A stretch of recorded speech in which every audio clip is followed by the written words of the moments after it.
les délibérés. Oui, Madame Morin. Je souhaitais intervenir sur la 429. D'accord. Bon, quand c'est comme ça, il vaut mieux le signaler. Donc, concernant... Ça permet... Non, mais attendez, laissez-moi parler. Donc, ça permet de gagner du temps en méthode. Comme vous vous disiez tout à l'heure, ça permet de gérer l'anticipation. Donc, nous vous écoutons.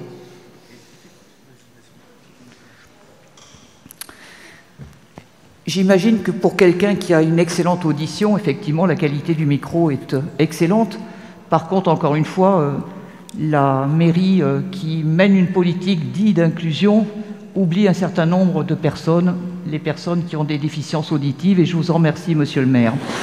Alors, concernant la cession à la société ICAD Promotion d'une partie du parking, j'aurais une question. Parce qu'il semble qu'il n'y a pas de contrepartie au différé de paiement et que les seuls frais que va supporter ICAD, ce sont les frais d'acte. Alors pourquoi une telle mansuétude vis-à-vis d'un groupe aussi puissant financièrement?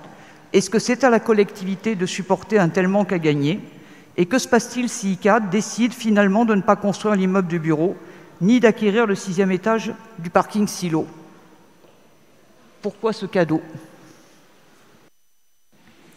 Monsieur Briand va vous répondre, puisqu'il a bien entendu la question que vous avez posée, que tout le monde l'a également bien entendue. J'espère que vous aussi, vous avez entendu la question que vous avez posée. Alors, généralement, je parle assez fort et assez clair pour être compris, mais j'entends Madame Morin et je souhaite qu'elle puisse m'entendre. Dans ce dossier, et je crois que chacun d'entre nous peut en être conscient, il y a effectivement, compte tenu de la crise, des difficultés de commercialisation. Il y avait une date de cession qui était prévue et nous avons recherché avec ICAD le moyen le plus simple et le moins coûteux pour tout le monde de pouvoir décaler, puisque nous, cela ne nous coûte rien, décaler la date de versement des fonds.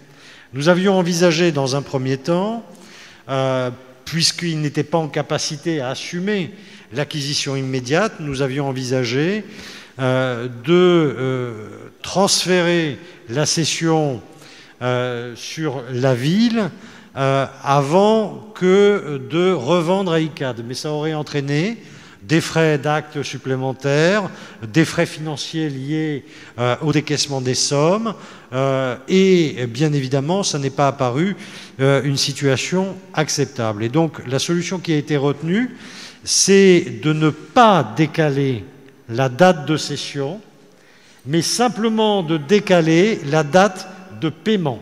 Et je le dis de façon très claire, ça n'a aucun impact négatif sur les équilibres de la ville, et ICAD, en toute hypothèse, supporte la totalité du coût qui est lié à ce décalage de paiement.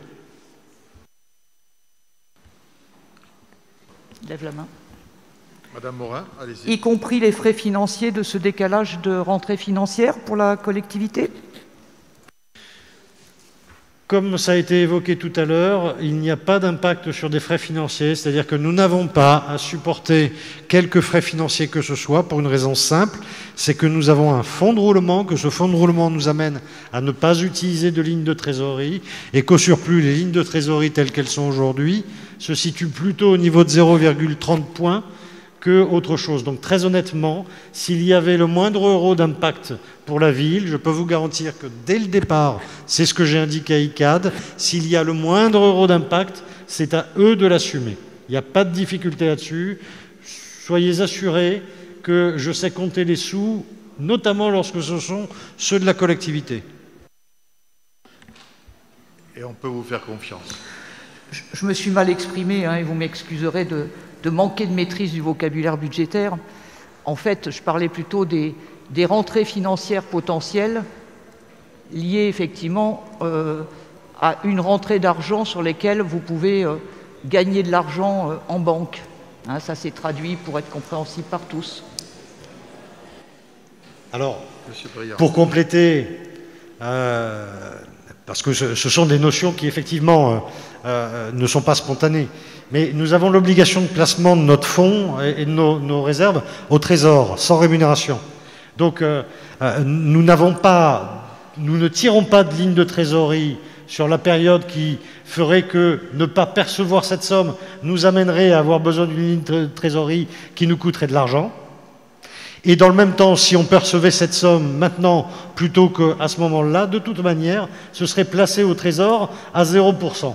Donc ça n'a strictement aucun impact financier, je le dis, je le redis. Bien, je crois que maintenant, tout est mûr pour que l'on puisse voter cette délibération, et j'espère à l'unanimité. Qui ne participe pas? Qui s'abstient? Qui vote contre? C'est adopté à l'unanimité. Je vous remercie.